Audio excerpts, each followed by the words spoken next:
नेपाल की राजनीति एक बार फिर संकट में है। हाल ही में हुए घटनाक्रम में जहां प्रधानमंत्री केपी शर्मा ओली को हिंसा का सामना करना पड़ा, वहीं मौजूदा प्रधानमंत्री को भागकर अपनी जान बचानी पड़ी। तो अब सवाल ये उठ रहा है कि आखिर नेपाल जैसे लोकतांत्रिक देश में सत्ता परिवर्तन बार बार तख्ता पलट के जरिए ही क्यों हो रहा है। पिछले 4 साल में ये तीसरी बार है जब नेपाल में इस तरह की राजनीतिक भूचाल आया हो। विशेषज्ञ मानते हैं कि आंतरिक सत्ता संघर्ष, सेना की भूमिका और बाहरी दबाव इस अस्थिरता की वजह है। भारत के लिए भी ये चिंता का विषय है, क्योंकि नेपाल सिर्फ पड़ोसी ही नहीं बल्कि सांस्कृतिक और रणनीतिक दृष्टि से बेहद अहम देश है। तो क्या नेपाल का लोकतंत्र खुद को बचा पाएगा या फिर तख्ता पलट का सिलसिला आगे भी चलता रहेगा? यही सबसे बड़ा सवाल है। नमस्कार, मैं हूं पूजा यादव और आज हम बात करेंगे नेपाल में हो रही हिंसा के बारे में विस्तार से। जहां पीएम पिट गए, मौजूदा पीएम भाग गए, नेपाल में अब आगे क्या क्या होने वाला है। अगर आप गौर करेंगे तो भारत के पड़ोस में एक ही पैटर्न पर कैसे और क्यों ये तख्ता पलट हो रहे हैं, सवाल आपके मन में जरूर आएगा। इस एक्सप्लेनर वीडियो में हम आज इसी पर चर्चा करेंगे। सबसे पहले बात करते हैं नेपाल के मौजूदा हालात, क्योंकि इसको समझना सबसे जरूरी है। ओली की सरकार के खिलाफ गुस्सा अचानक नहीं भड़का है, बल्कि पिछले कुछ महीनों में राजनीतिक अस्थिरता और भ्रष्टाचार के आरोपों ने जनता के बीच असंतोष को गहराया। हाल ही में जब संसद में उनकी नीतियों पर सवाल उठे और विपक्ष ने सड़क पर आंदोलन तेज कर दिया, तभी हालात बिगड़ने शुरू हो गए। विरोध की शुरुआत शांतिपूर्ण प्रदर्शनों से हुई थी, लेकिन देखते ही देखते ये हिंसक झड़पों में बदल गई। राजधानी काठमांडू समेत कई शहरों में प्रदर्शनकारियों और सुरक्षा बलों के बीच भिड़ंत हुई। पथराव, आगजनी और तोड़फोड़ की घटनाएं सामने आने लगी। हालात इतने बिगड़े कि पुलिस को लाठीचार्ज और आंसू गैस का इस्तेमाल तक करना पड़ गया। इस बढ़ती हिंसा और राजनीतिक दबाव के बीच केपी शर्मा ओली ने इस्तीफा दे दिया। नेपाल में पिछले 4 साल में तीसरी बार हुआ है जब प्रधानमंत्री को जनता और विपक्ष के दबाव में हटना पड़ा। इस बढ़ते हिंसा और राजनीतिक दबाव के बीच केपी शर्मा ओली ने इस्तीफा दे दिया। नेपाल में पिछले 4 सालों में ये तीसरी बार हुआ है जब प्रधानमंत्री को जनता और विपक्ष के दबाव में हटना पड़ा हो। अब देश में सत्ता शून्यता और अस्थिरता का माहौल है। सवाल ये उठ रहे हैं कि नेपाल में लोकतंत्र की जड़ें कितनी मजबूत है और बार बार की अस्थिरता से पड़ोसी देशों पर, खासकर भारत पर क्या असर पड़ेगा। चलिए अब एक एक करके भारत के जो पड़ोस में एक ही पैटर्न में कैसे और क्यों ये तख्ता पलट हो रहे हैं, इसे समझते हैं। भारत के पड़ोस में तख्ता पलट का पहला बड़ा उदाहरण पाकिस्तान है, जहां 2022 में इमरान खान की सरकार को अविश्वास प्रस्ताव के जरिए सत्ता से बाहर कर दिया गया। दिलचस्प बात यह रही कि इस पूरी राजनीतिक उठापटक में 3 अहम संस्थानों की निर्णायक भूमिका रही: संसद, सुप्रीम कोर्ट और पाकिस्तानी आर्मी। इमरान खान लगातार अमेरिकी विरोधी बयान देते रहे और विदेशी साजिश का नैरेटिव गढ़कर जनता को अपने पक्ष में करने की कोशिश करते रहे। वहीं दूसरी तरफ बढ़ती महंगाई, आर्थिक संकट और गिरते विदेशी निवेश ने उनके सरकार की नींव को हिलाकर रख दिया था।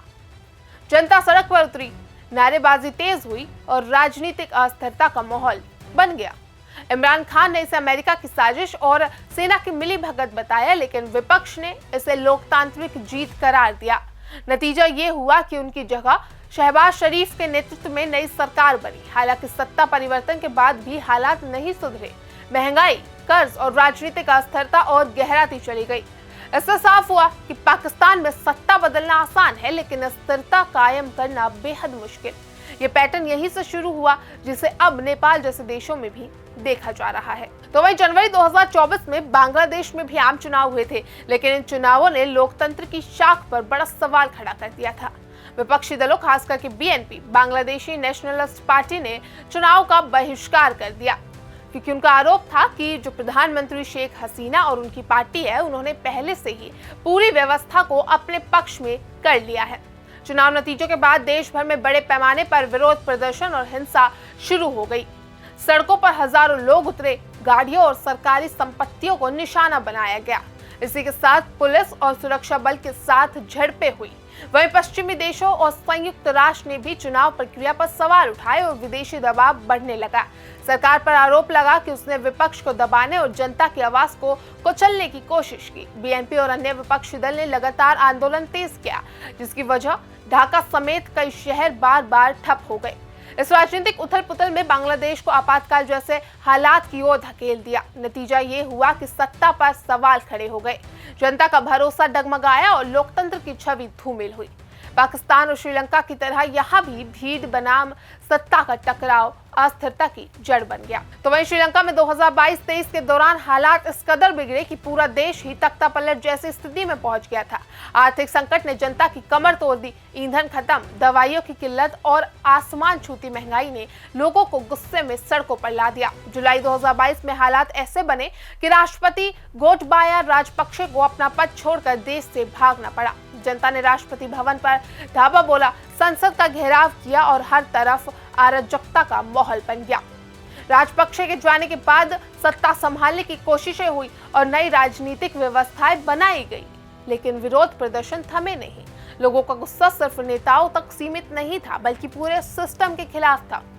यहाँ भी वही पैटर्न दिखा, भीड़ का दबाव, नेताओं के बीच राजनीतिक सौदेबाजी और विदेशी नीति असंतुलन की वजह बन गई और नतीजा परिवर्तन।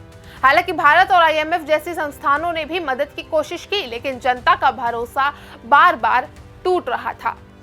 इसी के साथ नतीजा ये हुआ कि श्रीलंका राजनीतिक रूप से कमजोर और आर्थिक रूप से निर्भर देश बन गया।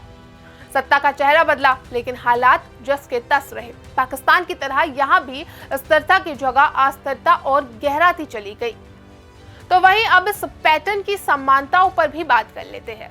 भारत के पड़ोसी देशों में हाल के वर्षों में हुए राजनीतिक बदलाव और तख्तापलट जैसी परिस्थितियों को देखने पर एक ही पैटर्न साफ नजर आता है।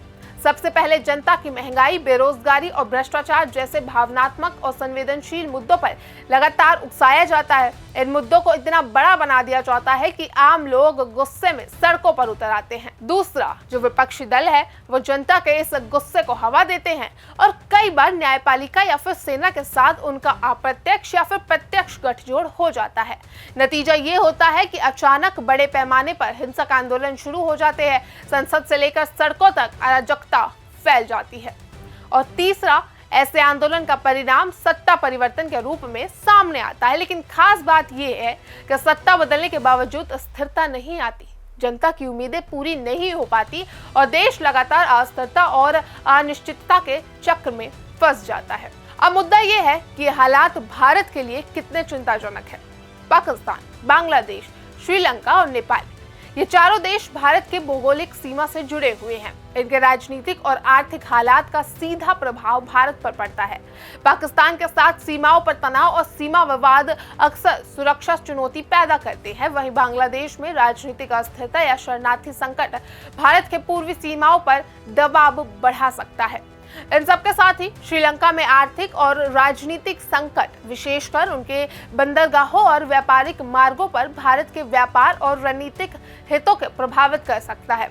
नेपाल में आंतरिक राजनीतिक अस्थिरता भारत नेपाल संबंधों और हाइड्रो पावर परियोजनाओं पर भी असर डाल सकती है। इन अस्थिरताओं का फायदा अक्सर वैश्विक शक्तियां जैसे कि चीन और अमेरिका भी उठाते हैं। चीन दक्षिण एशिया में जहां बार बार अपनी राजनीतिक पहुंच बढ़ाने की कोशिश करता है, जबकि अमेरिका क्षेत्र में स्थिरता बनाए रखने और अपनी नीतियों को लागू करने के लिए अक्सर अवसर तलाशता रहता है। तो वहीं इस प्रकार इन पड़ोसी देशों की राजनीति और आर्थिक स्थिति न केवल भारत की सुरक्षा के लिए महत्वपूर्ण है, बल्कि कूटनीति, व्यापार और क्षेत्रीय संतुलन पर भी गहरा असर डालती है। भारत के लिए यह आवश्यक है कि वो अपनी रणनीतियों को सतर्कता बरते, सीमाओं पर सुरक्षा मजबूत करे और पड़ोसी देशों के साथ सहयोग और संवाद बनाए रखे। इस प्रकार इन पड़ोसी देशों की राजनीति और आर्थिक स्थिति न केवल भारत की सुरक्षा के लिए महत्वपूर्ण है, बल्कि कूटनीति, व्यापार और क्षेत्रीय संतुलन पर भी गहरा असर डालती है। भारत के लिए यह आवश्यक है कि वो अपनी रणनीतियों में सतर्कता बरते, सीमाओं की सुरक्षा मजबूत करे और पड़ोसी देशों के साथ सहयोग और संवाद को बनाए रखे।